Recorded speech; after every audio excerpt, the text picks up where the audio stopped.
against another Agricolor Reaction. Today we have date night. Yeah. And we're watching Thailand turning straw into gold. Global ideas from DW News. Just jump into it. This is from 2020, by the way, so the beginning of it too.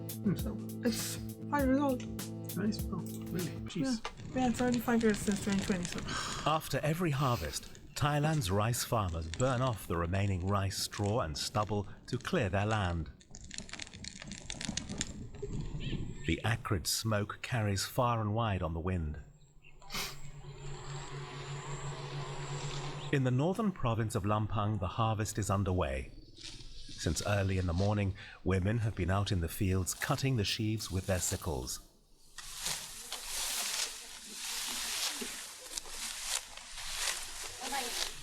Finally, it's time for a lunch break.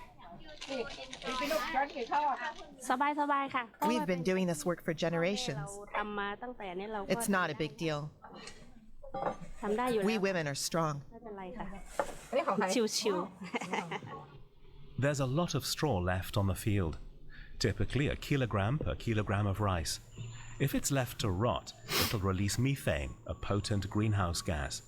But burning the straw emits CO2 and creates fine particulate matter that's harmful to people and the environment. Yarovan Kamwang wants to change things. After completing her studies in Bangkok, she decided to return to her home village and develop an alternative.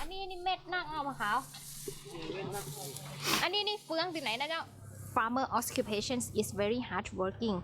When I see they grow rice until it's grow like this, it takes a long time, and after I saw it burn, it's very sad. When I come to my hometown, I don't change their life. They still grow rice, but I find the solutions for them instead of burning. Yes. For the entrepreneur, rice straw is not waste to be disposed of, but a valuable resource. She pays the farmers the equivalent of 3 cents a kilo. The golden stalks are brought by the truckload to her nearby factory. Here, the straw is chopped up. Because the air is full of fine straw particles, everyone has to wear a face mask. Then the small pieces of straw are mixed with hot water. No chemicals are added, but the mixture has to boil for 4 hours.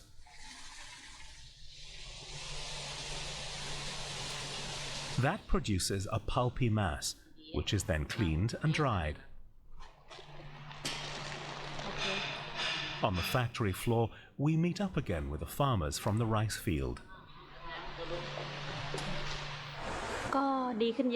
This is a very good thing. It used to be that we had no work after the rice harvest.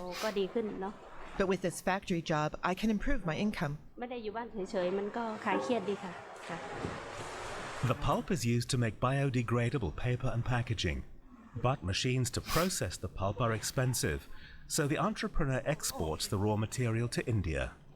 We have the India customer because in India there are a lot of molding and tableware manufacturers, and they lack of the raw material, and they contact us, and they are very interested in our product because it is a biodegradable product. The special feature of the tableware is a thin coating of rice starch, which helps the product resist grease, heat and liquids. In a 2-hour test with a papaya salad, the dish stayed leak-proof.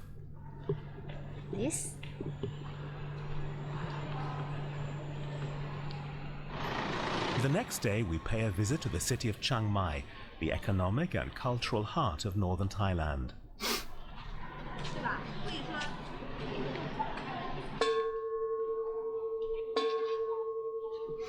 Yarovan Kamwang stops by a Buddhist temple. Very cool. But her actual destination lies on the outskirts of the city, the Science and Technology Park of Chiang Mai University. The auditorium at the center of the campus is known appropriately enough as the rice grain. Here, scientists support Thai startups with their expertise. Yavawan Kamawang would like to manufacture takeaway food packaging made of rice straw in her own factory. She hopes that will become financially feasible by 2020.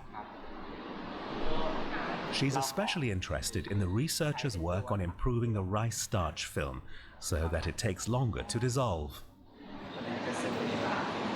The formula for film, it can change and by add some chemical, new chemical from natural product also, like as the oil, some oil inside the films. The film is maybe 4 and 5 hours. But do people in Chiang Mai need tableware made of rice straw? As in most cities in Thailand, life here is largely outdoors. The hundreds of street vendors and food stands all use disposable containers. Some people do. If you want to start up your own production, one vendor says, then pay attention to the sizes. The bowls shouldn't be too large, or the customers will think the portions are too small. And the price is important. 1 baht per piece would be okay. 1 baht is the equivalent of 3 cents. There are a lot of shops that concerns about the environmental issue, and it's also I see like the policy from the government is more stronger than the past. They ban to use foam and plastic.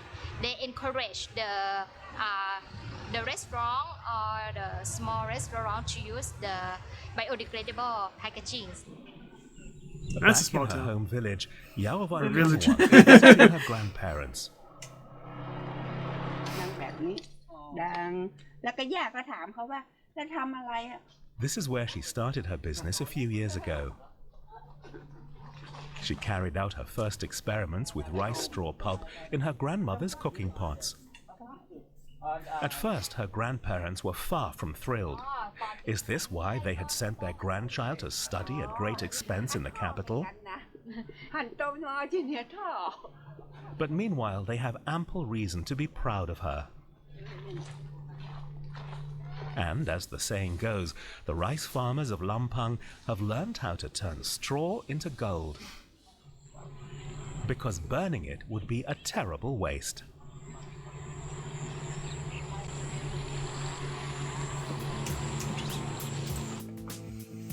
It's very strong pizza. They say about like the burning is a waste and stuff like that, but basically I kind of wonder if you could do that with like a sugarcane stuff, because apparently for harvesting sugarcane in the States they actually have to burn the fields first. Really? Yeah, I didn't know that till I actually made one reaction here a few months ago as well. That's interesting.